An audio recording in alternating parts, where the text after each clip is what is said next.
and on today's video we're going to lower the Mustang with some front lowering springs, and we're also going to do what people call the Shelby Mod or the Arning Mod that lowers the mount points for the upper control arm to give the car a little bit better caster and some turning capabilities. So let's get started.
Now that we got the car jacked up, let's take the wheel off so we can get to the spring. I forgot to mention before I raised the car that I measured from the edge of the fender to the wheel cap. Actually, I measured from this edge because it was easy to hook on that. And so what I'll do is I'll compare this distance from the bottom here to there from when we put the new springs in and see how it comes out. We're looking for, well, the Eibach springs that I bought are a 1-inch lowering. But then we're also going to do that Shelby Mod, which they say adds anywhere between a 1/4 inch, maybe a 1/2 inch more. So we'll see how that comes out. Pro tip: when you're dealing with the chrome lug nuts and chrome wheels, they like to gall when they're next to each other when you're taking them off. So if you spray a little bit of WD-40 on them, that helps grease up a little bit so that it doesn't bind up on you when you're taking them out.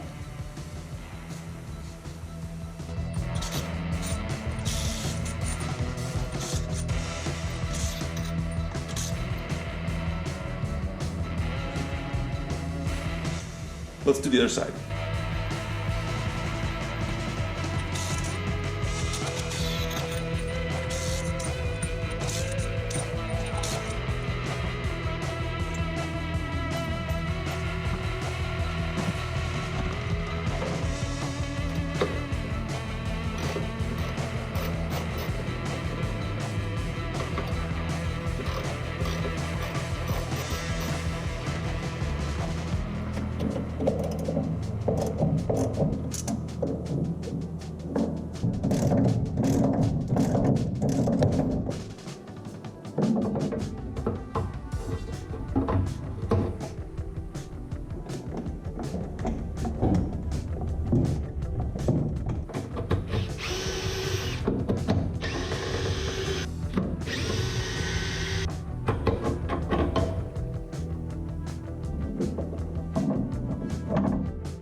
Oh, that was really easy.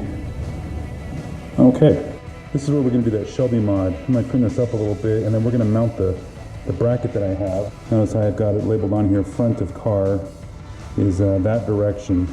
The reason why is if you follow a straight line down from the center of this bolt, we don't want to go straight down. We actually want to go down 1 inch and back 1/8, which would put us in that little tiny hole there. That's what we're going to use as a marker. So when we bolt this up here, I've got some bolts, we're going to put that in place, and then we're going to drill some pilot holes in those little tiny holes there, and then I'll just work my way up through bit sizes until I get to the 17/32 bolt size. That this is what the hole size that's going to be for this.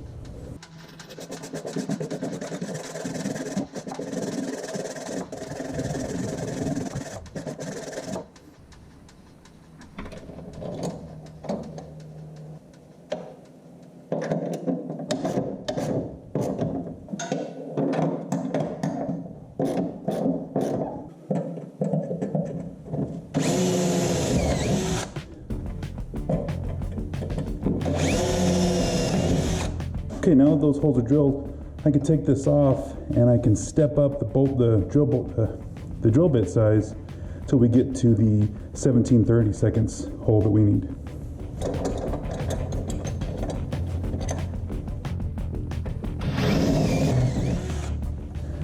Using a stepper drill bit kind of cuts the time down a little bit.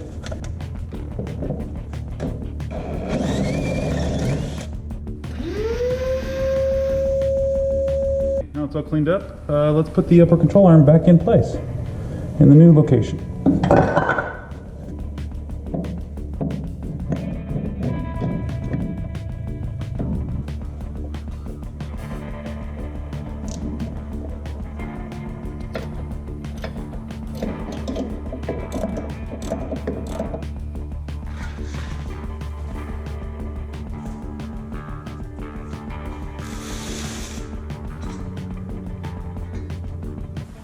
So here's a comparison of the stock spring versus the new spring.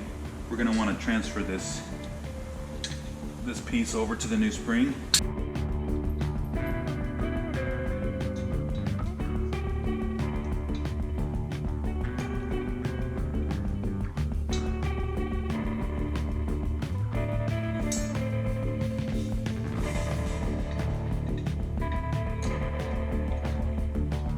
Okay, that took a minute to get that set up, but you got to balance this spring compressor out so that these are not up on the top pieces up here where it's hard to get them free, and this has to be on the back side on the spring perch.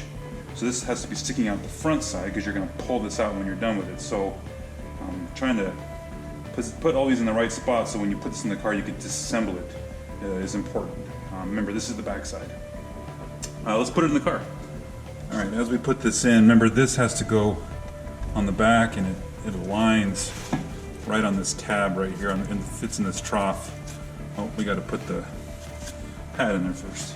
Don't forget these rubber pads that sit in the spring perch here.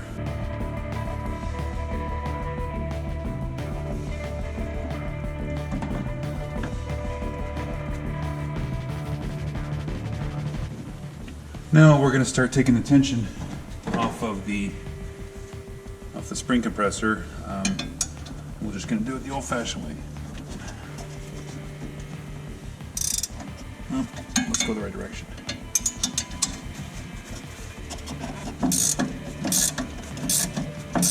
Once we get enough tension taken off of this spring and it's sitting pretty secure in place, we can go ahead and jack up the lower control arm, which will put some pressure on the spring, and then the spring compressor should just be able to come right out.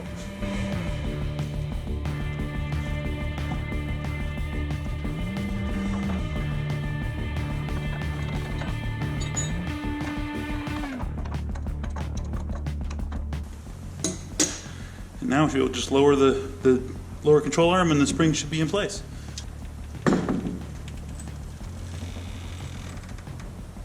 I don't believe I mentioned it before, but it's a lot easier when you take this cover off to get to the spring and everything. It's easier when pulling the spring out, easier when assembling everything. Now that we're done with this side, we can put this cover back on.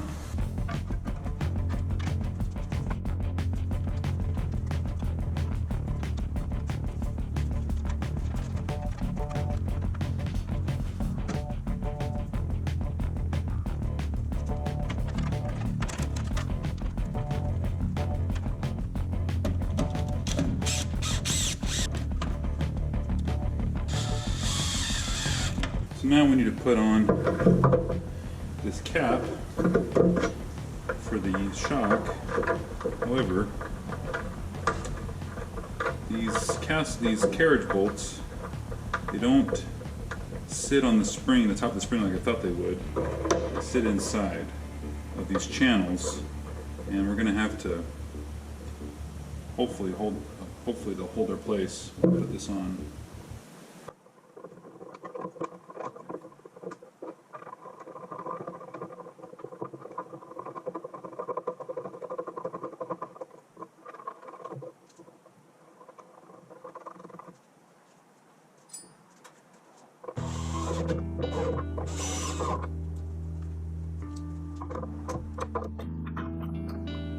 Now on the bottom side of these shocks, there is these two cushion pieces, and there's two more that I have. When we put that in the spring perch down below, these go through, then one of those cushions, then a washer, then the nut.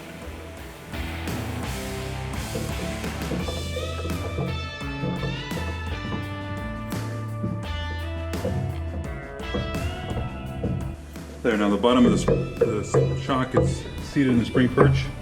So I think for now we'll just put these in here just to hold it in place. And then I'll go ahead and attach the bottom of the shock to the spring perch down below.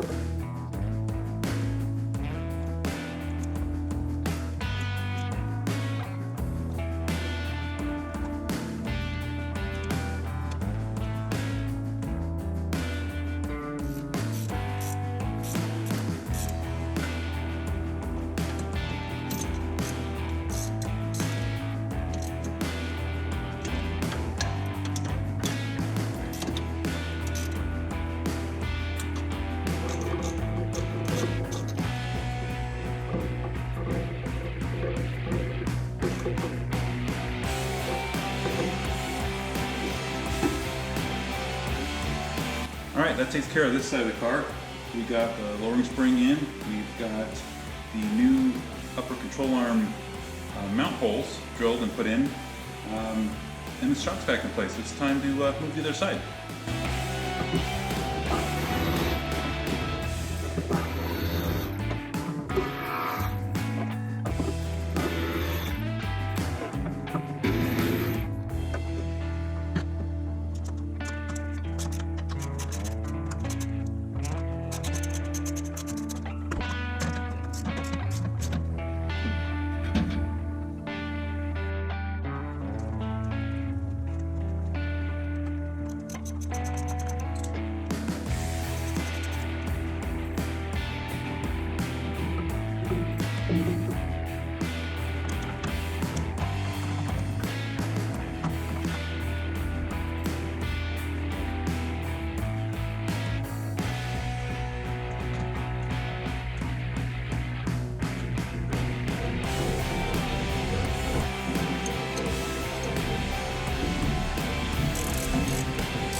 Well, that should do it.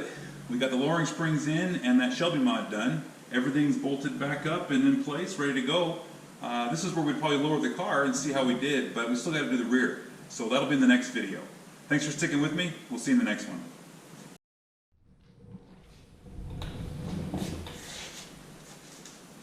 Okay. Test number 2. Let's try. Hi, my name is Andy, and today we're going to...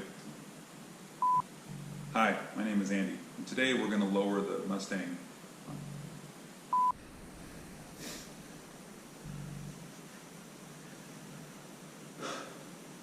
Now that we got the car jacked up, I forgot to... pro tip, when you're dealing with